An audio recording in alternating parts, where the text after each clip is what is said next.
Um livro de Apocalipse, capítulo 17. Nós vamos ver aqui neste capítulo, queridos irmãos, o cenário de uma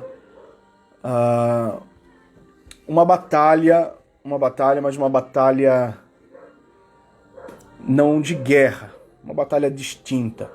O capítulo 17 e o capítulo 18 vai narrar a queda da Grande Babilônia, conforme nós vamos ver aqui no decorrer, mas eu já quero adiantar este cenário. Esses dois capítulos continuam abrangendo a segunda metade da Grande Tribulação, ou seja, os últimos 3 anos e meio, aquele período em que é chamado de tempos de angústia para Jacó, mencionado lá no livro do profeta Jeremias, capítulo 30, versículo 7. Um tempo de angústia para Jacó, então um tempo de angústia para Israel. Os últimos 3 anos e meio da grande tribulação serão terríveis em muitos aspectos, e nós já falamos que a grande tribulação tem como propósito divino tratar com Israel.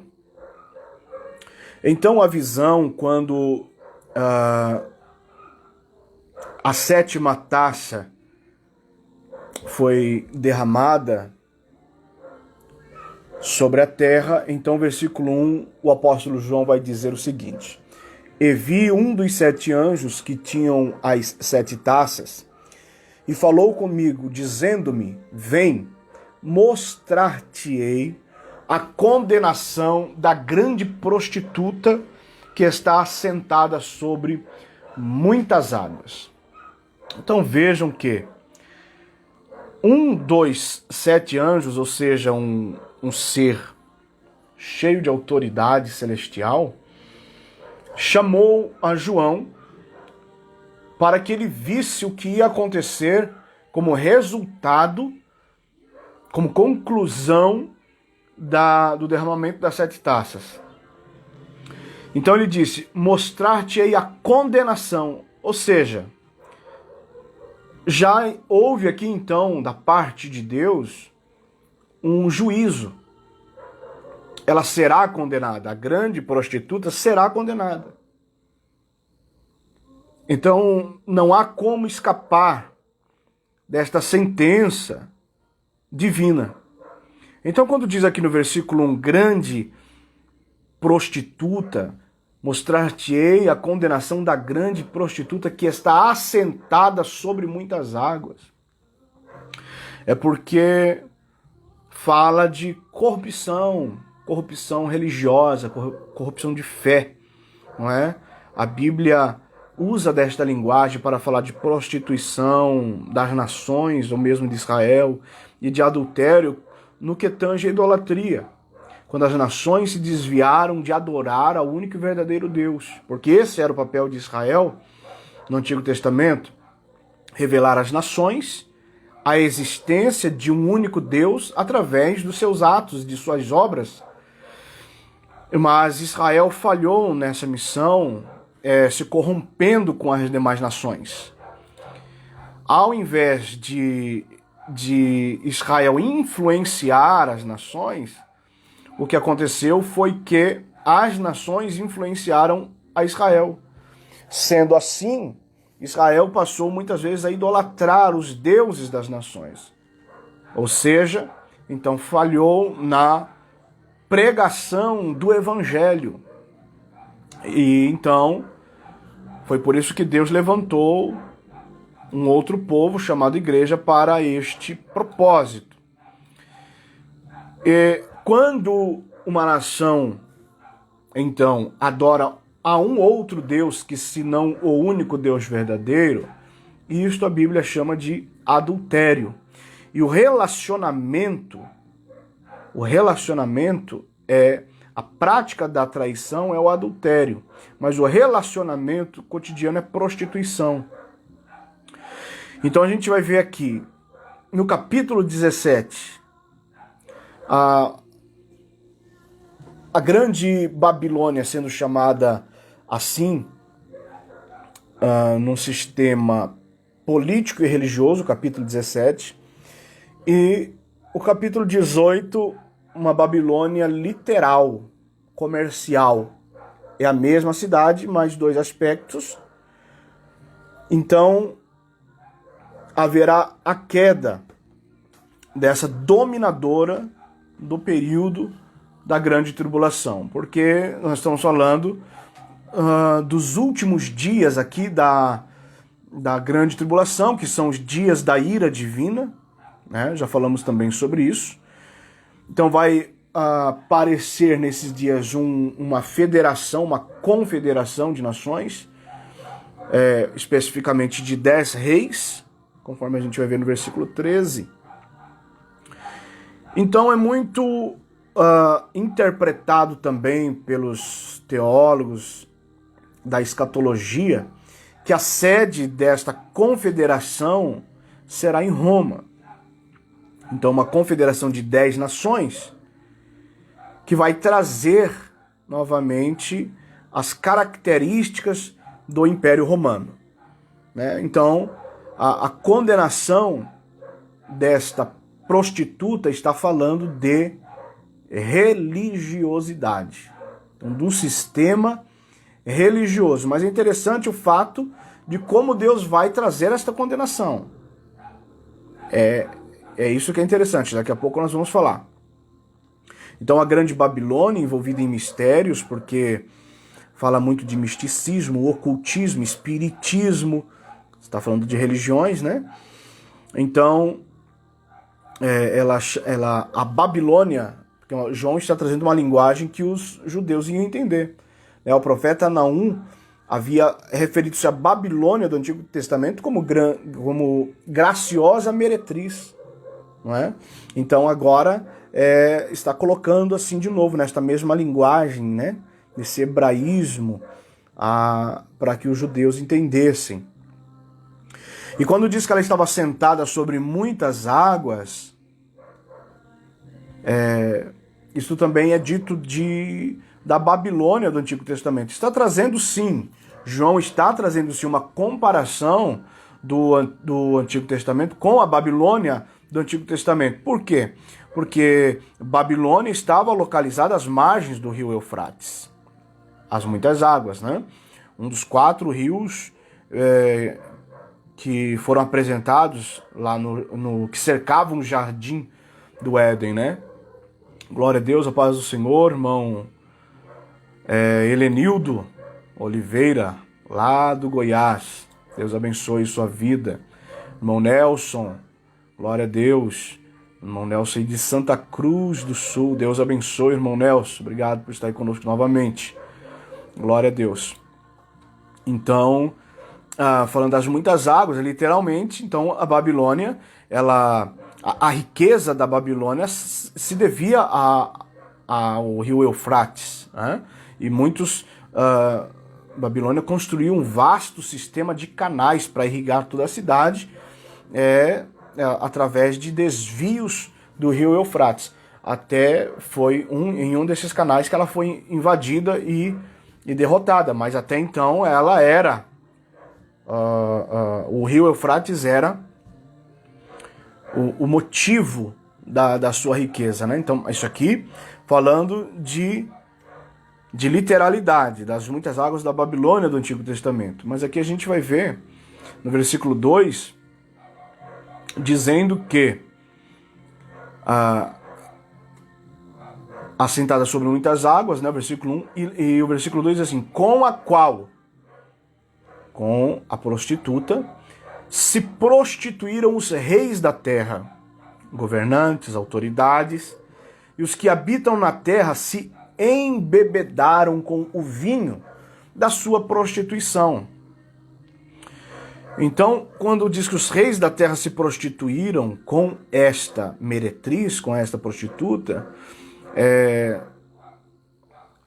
isto mostra a influência do poder, né, religioso ou de uma igreja que por muito tempo dominou os impérios.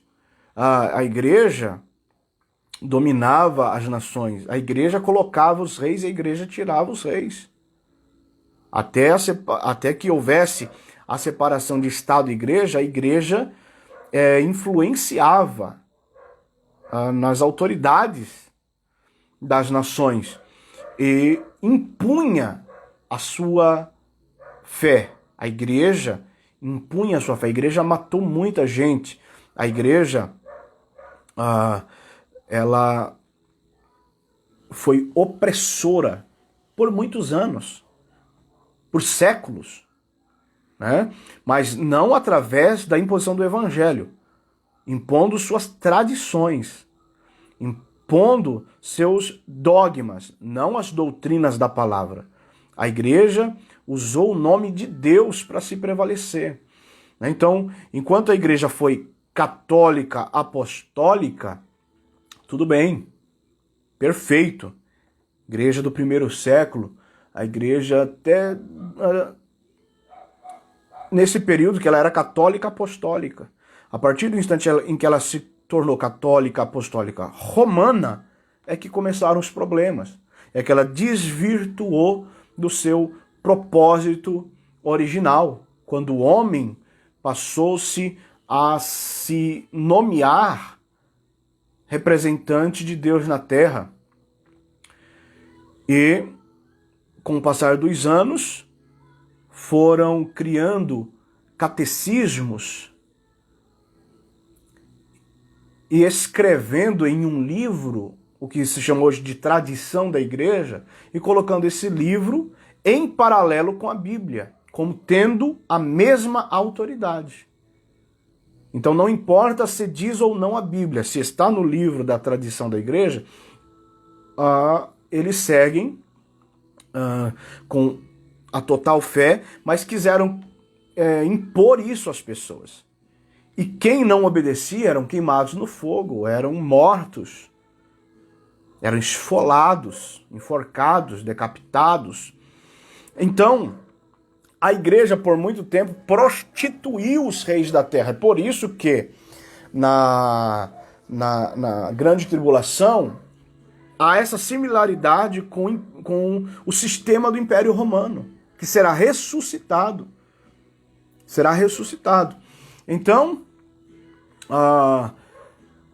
essa religiosidade na grande tribulação vai culminar levando os súditos da besta aceitem a esse sistema e adorem a própria besta. O culto vai culminar nisso. Então no versículo 3 diz: E levou-me em espírito a um deserto e vi uma mulher assentada sobre uma besta de cor de escarlata que estava cheia de nomes de blasfêmia e tinha 7 cabeças e 10 chifres. Então aqui vai começar a descrever, né, a trazer algumas características desta mulher, desta prostituta que estava sentada sobre a besta. Então a mulher assentada sobre a besta tinha a cor de escarlata, né, vermelha. E nessa besta estava cheia de nomes de blasfêmia, porque é só isso que o anticristo vai fazer. Essa besta é o anticristo. Esta besta é o anticristo. Porque esta é a característica do anticristo. Eu falei que há diferença entre falso Cristo e anticristo. O anticristo blasfema contra Cristo. O falso Cristo se passa ou quer se fazer passar por Cristo. Glória a Deus. Enquanto eu tomo uma água, vou dar uma mensagem para você. Um presentinho aqui que eu ganhei. Então, patrocinando o nosso trabalho.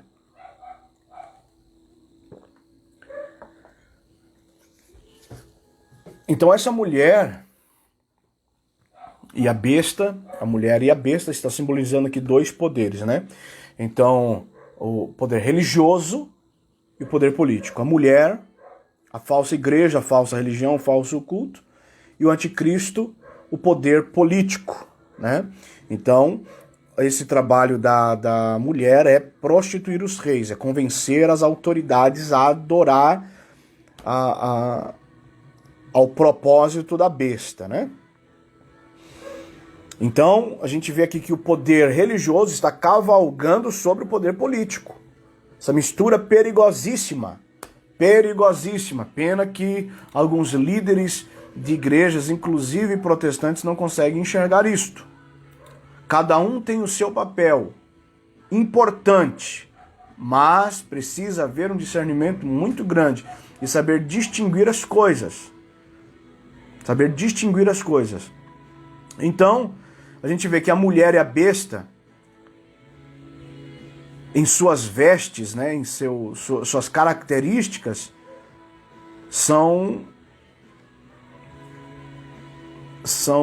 assim relevantes, chamam a atenção, porém, o anjo levou João para um deserto, e lá no deserto ele viu a mulher, ele viu a besta, né? Então a mulher e a besta, estando no deserto, indica esta natureza demoníaca. Foi o que Jesus falou em Lucas 11, a respeito de que os espíritos malignos andam por desertos, né, esperando o momento oportuno de retornar e encontrar a casa que eles saíram desocupada e vazia. E se encontrarem ela vazia, adornada, eles chegam com 7 piores do que ele, né? Então, é algo característico mesmo dessa natureza demoníaca, desse sistema que é totalmente corrupto. O versículo 4 diz: e a mulher estava vestida de púrpura, de escarlata, veja bem, né? Vestes caras, vestes nobres, ela estava adornada com ouro. Então fala de riquezas, e a mulher, religião. Está falando da falsa igreja, que não devia ter essa pompa toda, pedras preciosas, pérolas, e tinham na sua mão um cálice de ouro das abominações e da imundícia da sua prostituição. Então essa prostituição espiritual, que nada mais é que o afastamento da comunhão com Deus para seguir outro propósito e adorar a outro Deus, a gente vê que quando a palavra mulher é usada nas escrituras de uma forma simbólica, dependendo do contexto, sempre vai apontar para a religião. Então, uma mulher pura, por exemplo, refere-se a uma noiva, a uma esposa, né? A religião pura, a religião imaculada, mas também quando emprega meretriz, está então se referindo a um sistema religioso prostituído. Está referindo-se à religião, que é algo totalmente contrário aos propósitos do Senhor para a sua igreja. Então ela tem um cálice de ouro, isso demonstra o seu desejo de implantar no mundo essa falsa comunhão, com essa doutrina fermentada, com essa doutrina que embriaga as nações, que impõe as nações, né? Mas um dia se ouvirá a palavra que foi dita por Deus em Isaías capítulo 1, capítulo 21, versículo 1, que diz assim: peso do deserto e do mar. Aqueles estavam no deserto. Caída é Babilônia. E o versículo 9 diz: caída é. Então, vão cair.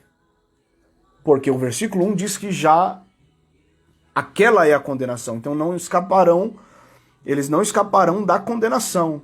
Versículo 5 diz que na testa da prostituta estava escrito o nome mistério: a grande Babilônia, a mãe das prostituições e das abominações da terra. Então vejam, a cidade que a gente conhece por Babilônia, no Antigo Testamento, esse termo vai ser empregado no Apocalipse por 7 vezes. Né? Então, alguns teólogos dizem que durante a grande tribulação, durante a grande tribulação, Babilônia vai ser reconstruída, a antiga Babilônia, a Torre de Babel, enfim. Porém, é óbvio que literalmente isso não vai acontecer, até porque Isaías 13:20, Deus diz que não permitiria a reedificação da Babilônia do Antigo Testamento. Então aqui está falando de realmente um sistema que é muito parecido com aquele que o Império Romano usava. Então a gente vê aqui, olha, um boletim que eu anotei aqui, um boletim do Serviço Noticiário Religioso do Iraque, onde em seus termos ficava a Babilônia, de 1980. Esse boletim declarou: a reconstrução da Torre de Babel, deixa eu só desligar aqui. A reconstrução da Torre de Babel, mencionada na Bíblia, em Gênesis 11, 1 ao 11, está sendo estudada por uma equipe de acadêmicos da Universidade de Kyoto, no Japão. Um porta-voz da equipe anunciou que o governo iraquiano solicitou auxílio de técnicos japoneses no sentido de criar uma cidade-museu no local da antiga cidade da Babilônia, para servir de atração turística na região do Eufrates, a cerca de 88 quilômetros ao sul de Bagdá. Então vejam que até havia, esse interesse. Esse aqui é um boletim desse noticiário iraquiano de 1980. A gente sabe que isso não se cumpriu.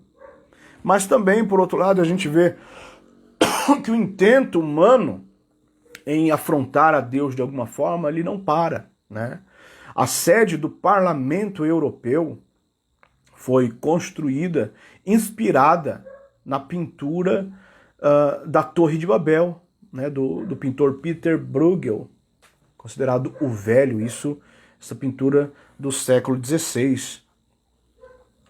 Então, quem conhece essa pintura vê a Torre de Babel, como um zigurate construído até determinada altura, não terminada.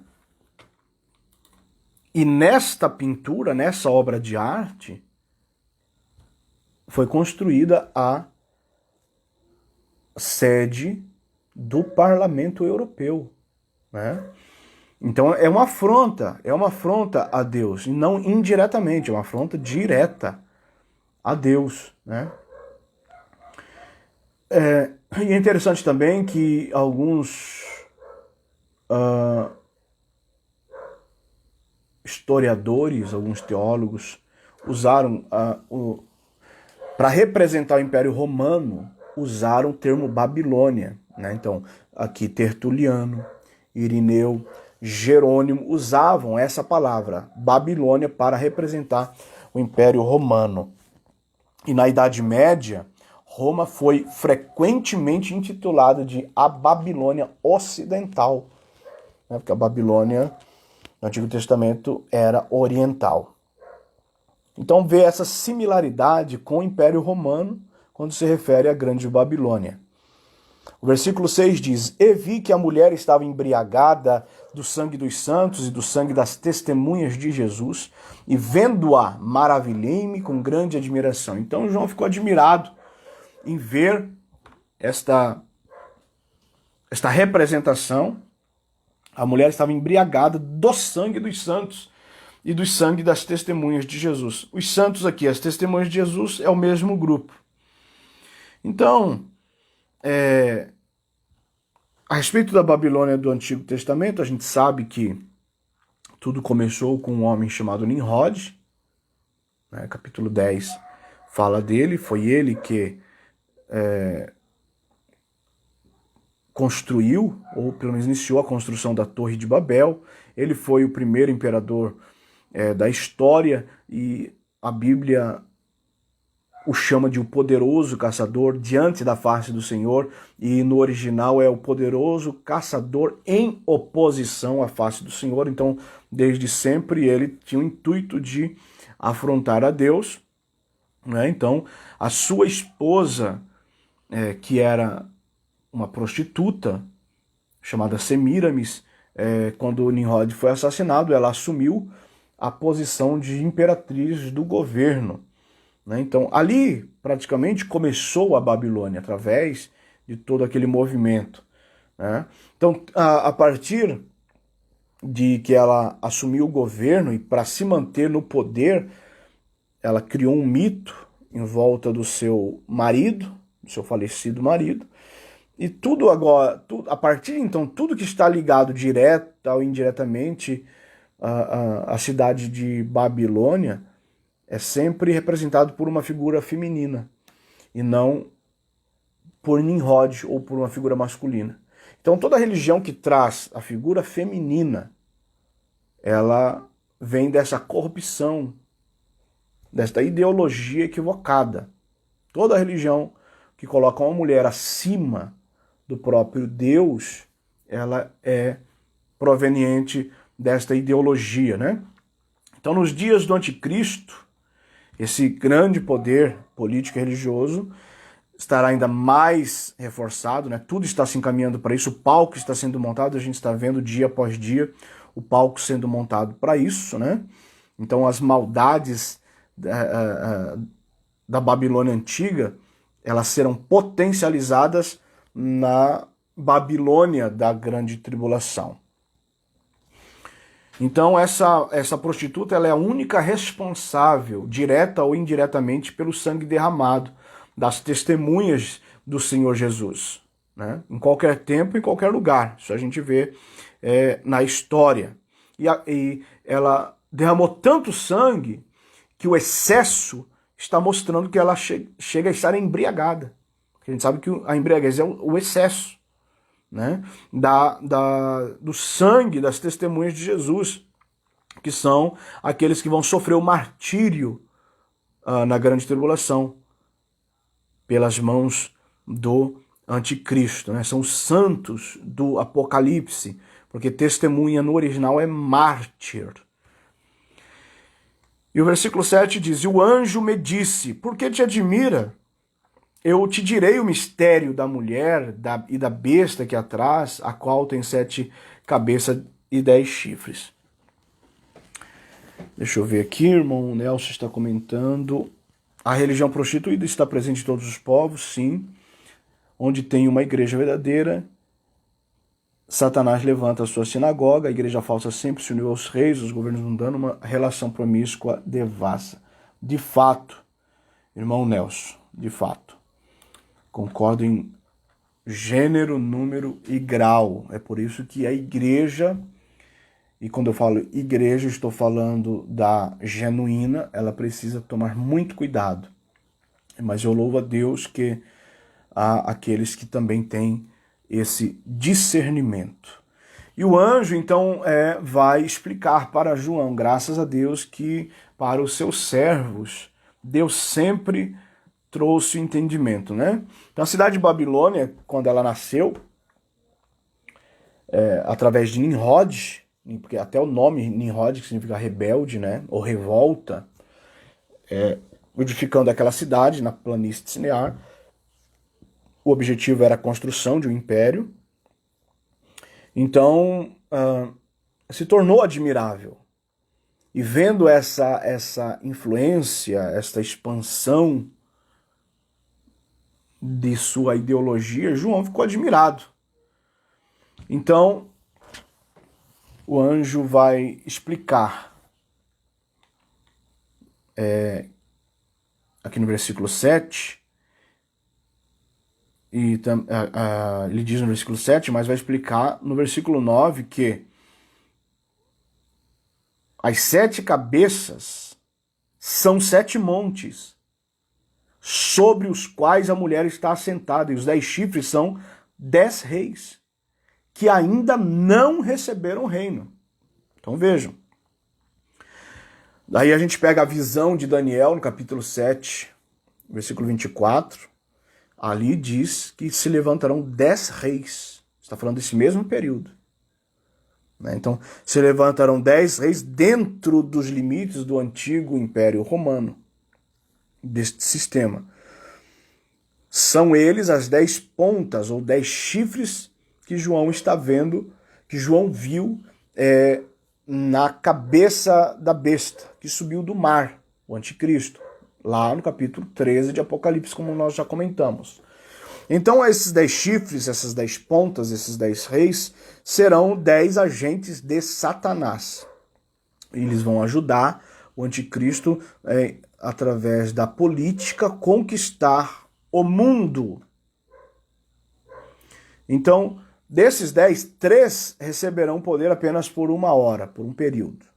Depois vão cair e 7 vão permanecer. Isto Daniel já havia dito no capítulo 7, versículo 18. Então a besta, versículo 8, que viste foi e já não é, e há de subir do abismo e irá à perdição. O anjo está explicando para João a respeito da besta, então, do anticristo. E os que habitam na terra, cujos nomes não estão escritos no livro da vida desde a fundação do mundo, se admirarão vendo a besta que era e já não é, mas que virá.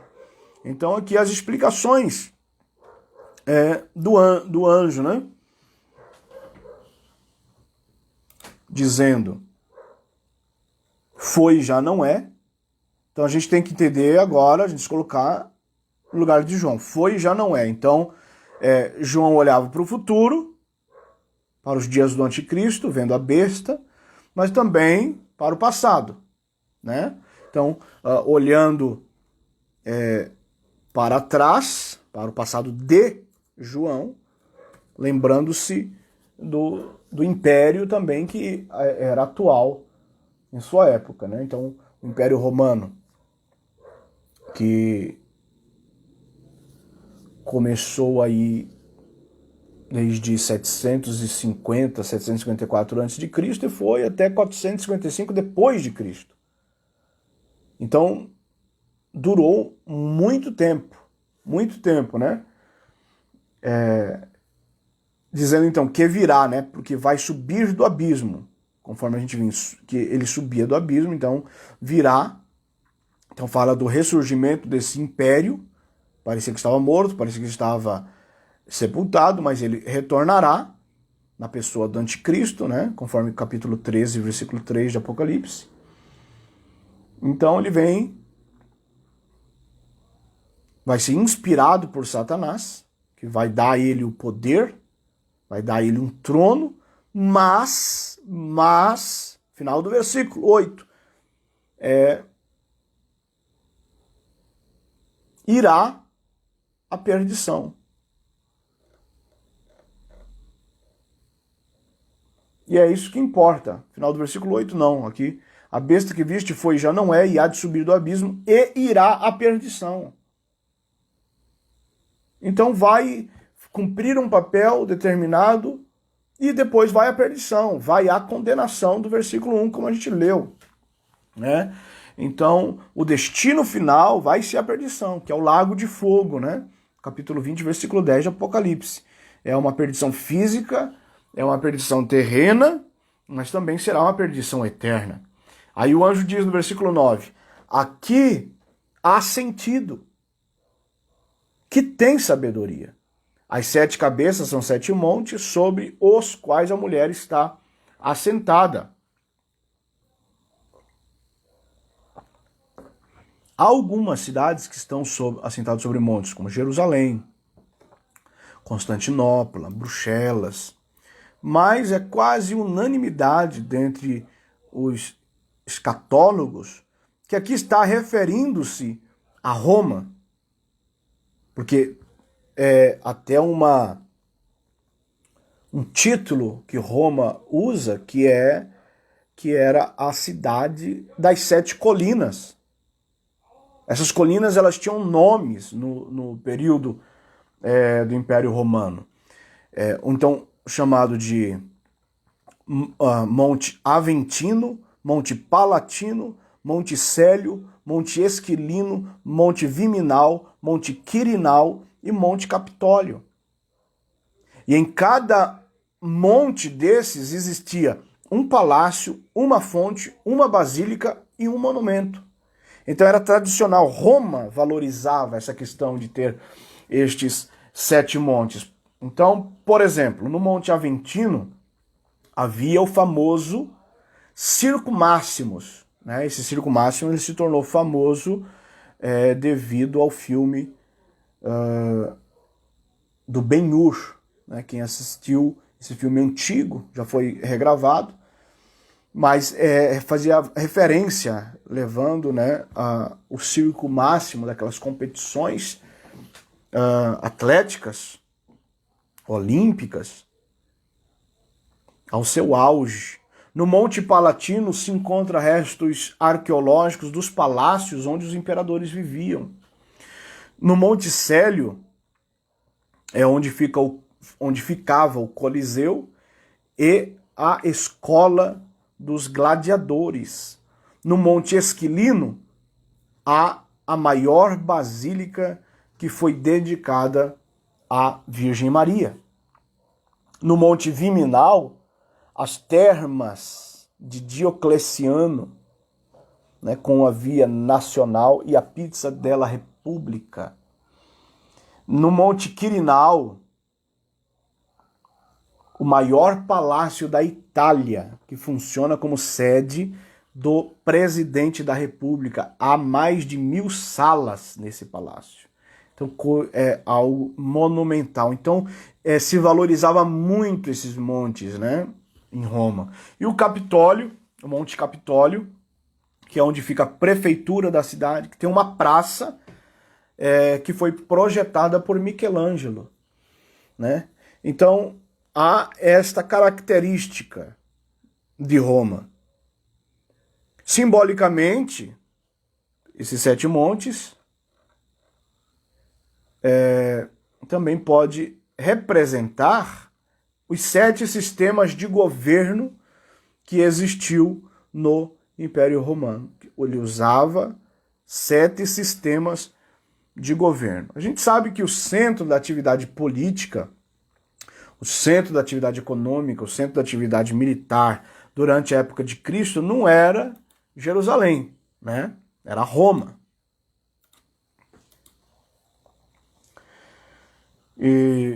Então, esse poder que tinha o Império Romano, ele se espalhou pela maioria do que hoje conhecemos como Europa, mais ainda os países do Mediterrâneo, né, inclusive a terra de Israel. Então esse poder se espalhou. E atualmente a União Europeia não está só se juntando geograficamente, mas também religiosamente. Está se unindo religiosamente através da economia e da política, né? Mas também do inconcebível, que é se unir através da religião. Ou seja, o continente mais diversificado, né, está se unificando. E há um propósito em tudo isso. Então, a Europa, por ter sido instituída praticamente sobre a doutrina de Roma, não deixa de ser um renascimento do Império Romano. Porque nenhum outro grupo de nações reivindica para si ser o centro intelectual do mundo. Só a Europa. Então a Europa disse, o mundo tem que acatar, né? Encabeçada ali pela França. Então a União Europeia, como eu já comentei, que usa a sua sede, um prédio que imita a Torre de Babel para afrontar o próprio Deus, né? Mas também usa o símbolo da deusa Europa, e ela está sentada sobre Zeus, representado ali na mitologia romana como um touro, né? Então, este símbolo foi colocado nos cartões telefônicos e foi criado a moeda, o euro, né? É o símbolo do euro, a mulher assentada sobre a besta. selos de suas postagens, né, do correio. Então, e para encorajar o apoio à União Europeia, o Parlamento Europeu publicou um pôster onde a União Europeia, onde identifica a União Europeia como sendo a Torre de Babel, reconstruída e trazendo sobre si a seguinte frase: Europa, muitas línguas, uma só voz. Ou seja, uma blasfêmia. Porque Deus, quando confundiu as línguas, foi proposital. Foi para que os homens habitassem a terra e se espalhassem. E aqui eles estão tentando fazer o oposto, né? Unificando novamente os povos. Então é uma afronta contra Deus. Então a gente vê que o palco está sendo construído de uma forma muito clara. Não dá para confundir as coisas. Versículo 10 diz: E são também 7 reis, 5 já caíram, um existe, o outro não é vindo, e quando vier convém que dure um pouco de tempo. Vamos lembrar que o anjo está falando para João. Então quando diz já caíram, antes de João, um existe no tempo de João, o outro é futuro. Não é vindo, e quando vier. Então, aponta para esses sistemas de governo, né, do Império Romano, desde a sua realeza. Sistemas eram esses: o sistema dos reis, o Senado, a República, o Triunvirato, tribunais militares. A gente vê aqui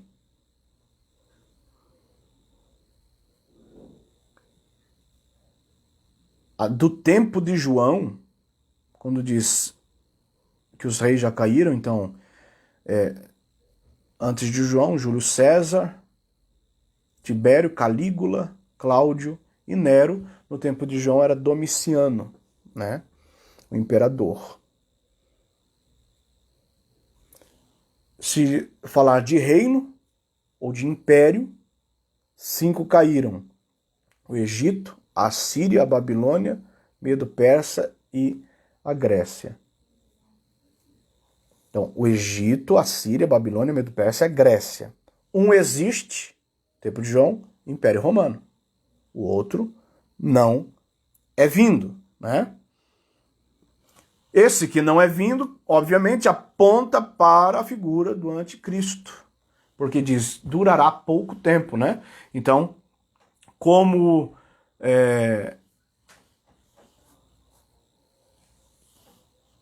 o versículo diz, o versículo 11, e a besta que era e já não é, ela também o oitavo, e é dos 7, e vai à perdição. Então, quando diz ela também o oitavo,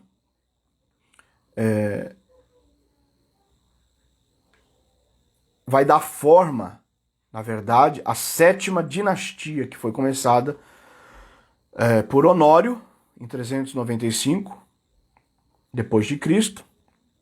Então, o reino será o 7º, mas o anticristo será o 8º.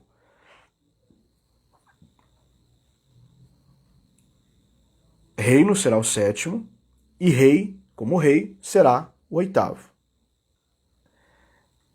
Versículo 12 diz: E os 10 chifres que viste são 10 reis, que ainda não receberam o reino, mas receberão o poder como reis por 1 hora, juntamente com a besta, com o anticristo.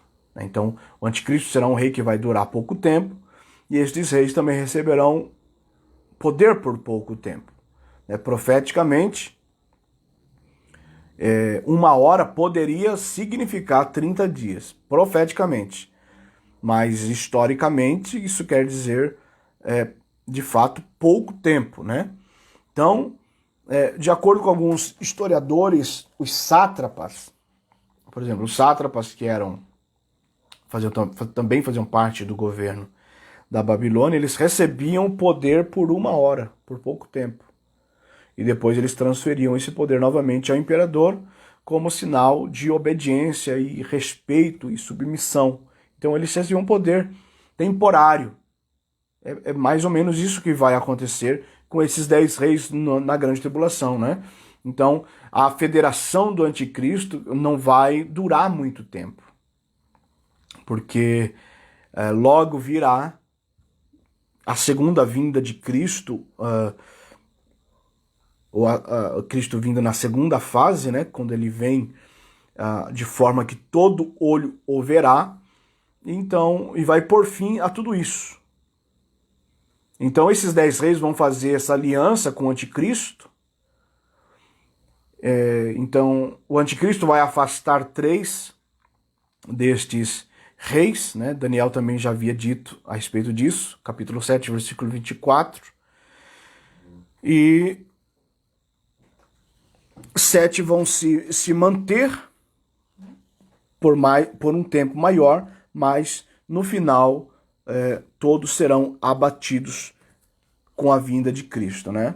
Eles vão governar ao mesmo tempo. Versículo 13 diz: estes têm o mesmo intento e entregarão o seu poder e autoridade à besta. Então, esta meretriz, esta falsa religião, esta falsa igreja, passa a ser alvo de ataque dos 10 reis confederados. Depois 3 vão cair. Então, esses reis confederados, junto com o anticristo, que vão atuar na destruição das nações, mas também na destruição da grande Babilônia, a prostituta que se assenta sobre muitas águas. Então, o que vai acontecer? O anticristo vai reunir algumas nações, vai usar o poder religioso maior do planeta, aquele poder que mais representa a população, aquele que tem alguém que quando fala os políticos dão ouvido, que quando aparece na mídia as autoridades param para ouvir. O anticristo vai se valer disso, dessa influência, até o momento em que lhe for conveniente. Depois que ele conseguir reunir 10 nações, e provavelmente as 10 nações mais poderosas em sua época, e dominar o mundo, já não precisará mais do poder religioso. Em não precisando mais do poder religioso, o que vai acontecer? Ele vai se encarregar de, com essas nações, ele mesmo destruir esse poder religioso. Veja bem.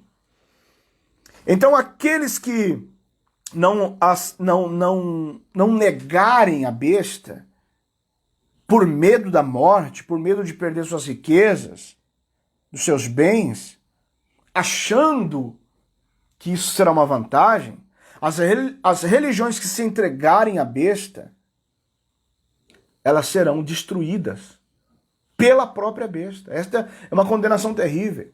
A própria besta vai se virar contra estas falsas religiões. É o que Paulo disse em 2 Tessalonicenses capítulo 2. Diz que ele vai se levantar, o anticristo vai se levantar contra tudo que se chama Deus e se adora. Vai chegar um tempo que ele não vai aceitar nenhuma religião mais. Vai se levantar contra tudo que se chama Deus e se adora, porque ele é anticristo. E ele vai fazer com que as nações voltem a adoração só a ele. Só a ele. Ele vai ser objeto de culto, ele vai ser objeto de religião, de fé, de adoração, de crença. O versículo 14 diz que eles combaterão contra o Cordeiro, e o Cordeiro os vencerá, porque é o Senhor dos senhores e o Rei dos reis, vencerão os que estão com ele, com o Cordeiro, chamado eleitos e fiéis. Então aqueles que permaneceram fiéis, mesmo em grande tribulação, vão vencer esta batalha. E quando eu leio o Cordeiro vencerá, isso é maravilhoso. Que a gente vê a figura de um cordeiro. O cordeiro vence o quê? Pega um cordeiro, vai lá no pasto, pega um cordeiro e vê se eles podem. Vê se um cordeiro pode vencer alguma coisa, né? Um cordeiro no pasto não vence uma margarida plantada que está ali, ele desvia. E quando diz que o cordeiro os vencerá, é maravilhoso. Jesus não precisa vir como leão para vencer esse império maligno não e prepotente. Ele vai vencer como cordeiro. Isto remete ao sacrifício que ele fez no Calvário, como cordeiro de Deus. Então aqui está falando, esta batalha que vai ser melhor abordada mais para frente, está falando do Armagedon, da guerra do Armagedon, onde Cristo virá para livrar Israel dessa investida maligna de Satanás através do anticristo e dessas nações. E então o Senhor Jesus vai vencer na qualidade do cordeiro, vai vencer todo e qualquer pecado, né? João 1,29, o cordeiro que tira o pecado do mundo, ele vem para varrer tudo isso aí. Então esses eleitos e fiéis que são aqueles que vão se recusar a participar da adoração à besta, mesmo diante de tantas ameaças. O versículo 15 diz, e disse-me, as águas que viste, onde se assenta a prostituta, são povos e multidões, e nações e línguas. Então, aqui está o significado. Fala de nações, de povos, de línguas. Então veja como essa prostituta conseguiu influenciar. Veja a expansão geográfica dessa influência de povos. Mas, assim como o governo romano, o Império Romano foi universal, o governo do anticristo também será. Ele vai usar essa influência religiosa em primeira instância, né? Mas, veja bem, o Salmo 29, versículos 3 e o versículo 10 diz assim, a voz do Senhor ouve-se sobre as águas. O Deus da glória troveja.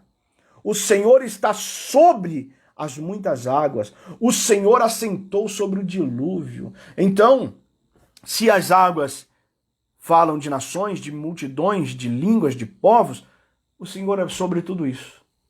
Quando ele falar, quando ele abrir a boca, todos irão se calar para ouvi-lo.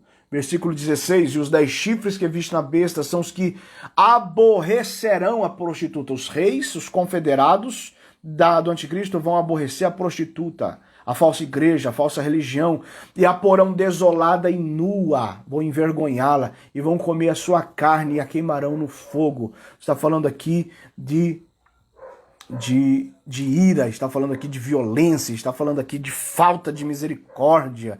Então, essa orgulhosa igreja falsa, ela vai ser destruída, desolada, nua, vai ficar sem nada. Ela estava vestida de grandes riquezas. O governo do anticristo vai tirar tudo dela. Tudo dela. E quando diz vão comer a sua carne, está falando aqui dessa ferocidade de animais selvagens. Quem faz isso é animal selvagem, né? Por isso fala besta. Besta significa fera, né? Então o intento do anticristo e de seus confederados, seus aliados, é despojar a meretriz, a prostituta, das riquezas que ela tem. Vai deixar ela sem nada, absolutamente sem nada. E esse nada vai fazer com que ela se torne, na verdade, o que ela representa diante dos olhos de Deus. Deus disse dela em Isaías 40:17, diante dos olhos de Deus, ela nada é. E é assim que ela vai ficar. Então, não só a glória dela vai ser aniquilada, a carne vai ser devorada, né?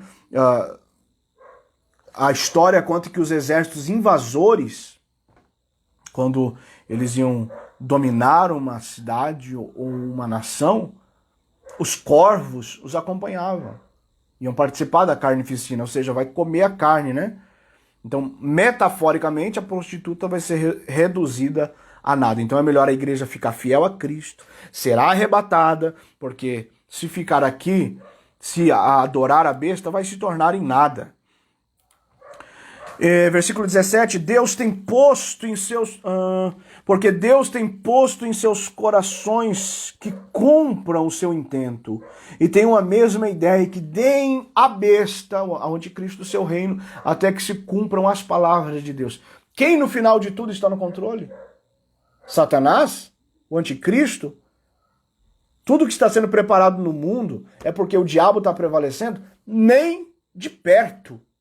Nem uma vírgula. Quem está no controle é Deus. Deus tem posto em seus corações. 2 Tessalonicenses 2,11, Paulo escreveu dizendo, e por isso, o contexto diz, isso é os pecados, né? E pelos seus pecados, Deus lhes enviará a operação do erro para que creiam a mentira. Preferiram a mentira? Então Deus permitirá que eles creiam na mentira. Não vai livrá-los desta operação. O erro da grande meretriz vai ser retribuído por um erro maior. A sua destruição vai partir de dentro, vai partir dos seus próprios súditos, aqueles que diziam adorá-la, segui-la, crer nos seus dogmas. São eles que vão traí-la. Adulterou, será adulterada. Prostituiu, será prostituída. Né? Então ela vai beber do seu próprio veneno. Então, por permissão do próprio Deus, os 10 reis, em conjunto, vão dar ao anticristo o reino que possuem, todo o poder político. Né? Então o anticristo vai ser esse governador mundial, adorado, inclusive a sua imagem, porque Deus vai permitir, os entregará à operação do erro, né? Então aí aqui se inicia a grande Babilônia política. Quando isso acontecer. Quando a besta for o único Deus na terra, adorado pela humanidade. Então a Babilônia do passado trouxe muita aflição sobre Israel. E a Babilônia política, a Babilônia do anticristo, também vai trazer aflição para Israel. Mas assim como aquela Babilônia caiu, e sobre ela caiu a ira de Deus, com a outra Babilônia, o ressurgimento do Império Romano, será da mesma forma. E para a gente concluir, irmãos, versículo 18, e a mulher que viste é a grande cidade que reina sobre os reis da terra. A grande cidade, né? Jerusalém também é chamada de grande cidade, mas aqui está falando de uma cidade que reina sobre os reis da terra. E Jerusalém nunca teve esse poder, essa influência. Quem teve essa influência foi outra grande cidade, a Roma.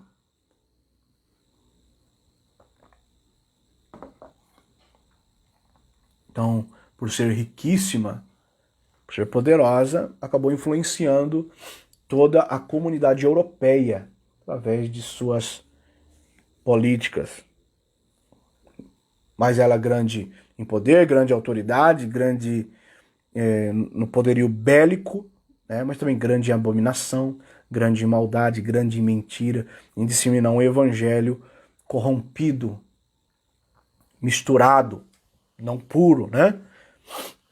Então, através dos séculos, esta influência veio dominando os reis da terra, reinando sobre os reis da terra. Então, depois de ter destruído a Babilônia religiosa, depois do anticristo e seus confederados destruírem a Babilônia religiosa, o anticristo será também destruído. A Babilônia política, a Babilônia comercial, que será o governo do anticristo, dominando as nações economicamente, politicamente, vai ser destruído. Isso a gente vai ver no capítulo 18, na próxima terça-feira. Amém, queridos irmãos? Que Deus abençoe ricamente mais uma vez. Os irmãos que estiveram aqui conosco, deixa eu ver aqui um comentário da irmã Roseli, perdeu a referência de Isaías 40:17, irmã Roseli. 40, versículo 17. Né? Na terça-feira passada eu aproveitei o gancho do irmão Nelson ali falando de alguns livros, né? Ele fez a menção de Apocalipse, versículo por versículo, de Severino Pedro da Silva. Aí eu trouxe alguns materiais dos quais eu me valho para poder fazer os comentários que faço dentro da coerência, né, daquilo que a gente acredita. E eu falei que hoje a gente ia trazer mais alguns, porque eu não tinha em mãos ali na minha escrivaninha. Então eu tenho aqui, eu apresento para os irmãos também, esse aqui, ó, a Batalha de Gog e Magog, não sei se os irmãos estão conseguindo ver. de Thomas Ice, né, da Chamada da Meia-Noite.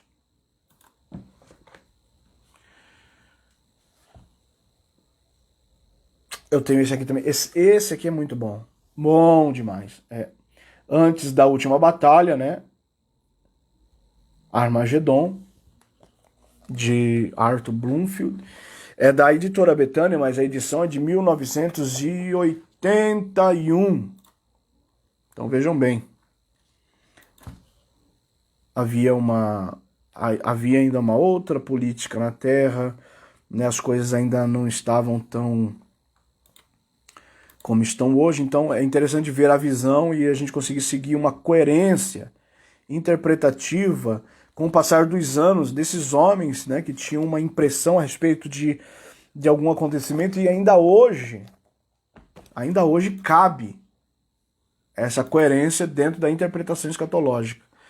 Eu uso também, aqui de William MacDonald, esse comentário básico do Novo Testamento, e de fato ele é básico mesmo, mas tem também algumas informações para subsídio da nossa posição.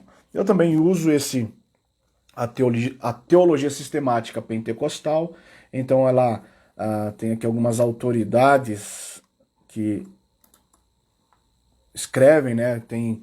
Aqui fala Antônio Gilberto, Cláudio Honor de Andrade, Elenay Cabral, Elinaldo Renovato, Ezequias Soares, Jeremias Couto, Severino Pedro da Silva, Wagner Gabi, mas na parte escatológica é o pastor Ciro Sanches Zibord.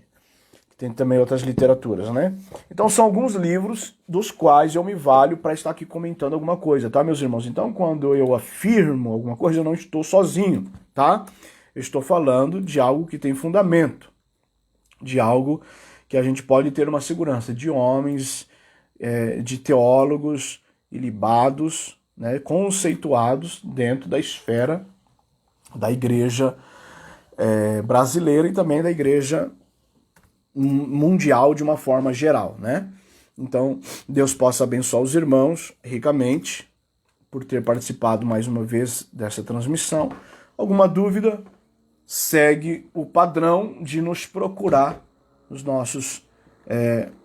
nas nossas redes sociais, enfim, para a gente poder conversar e esclarecer o máximo possível. Se Deus quiser, se Jesus